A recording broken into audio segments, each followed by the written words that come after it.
you have to explain to your mandate that this is what actually happened. This is my SALN. My SALN didn't start when I was vice mayor. My SALN started when I was vice president, the impeachable position.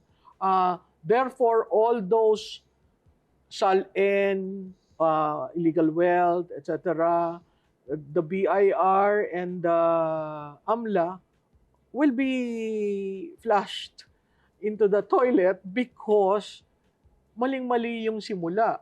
Ang simula, sinama nung mayor siya hanggang vice president.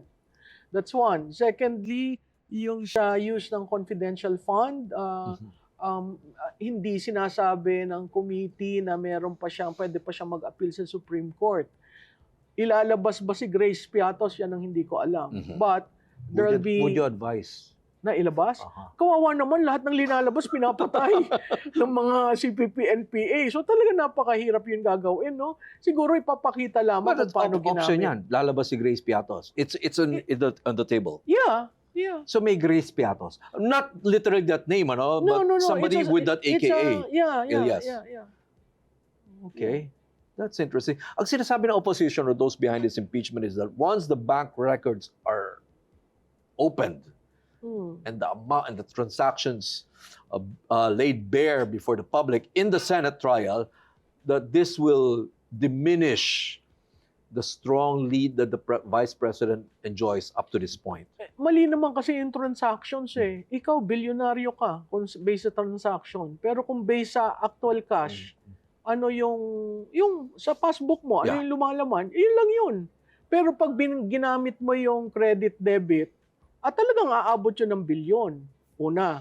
Hindi ba mahirap paliwanag sa tao yan? Hindi. Ang tao, kakapit lang sila sa big number. Hindi. Sila nga ang nagde-debunk eh. Alam mo, natutuwa ako, Patrick, kasi from Madriaga to the bank account, to yung kahapon ng NBI, pag tingnan mo pag nag-sentiment analysis ka online, makikita mo tao nagde-defend sa kanya.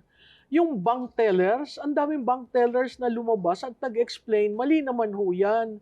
Yun ngang sinasabing account na kaduda-duda, magkakaroon ng kaduda-duda kasi parang 33 of the 630, no?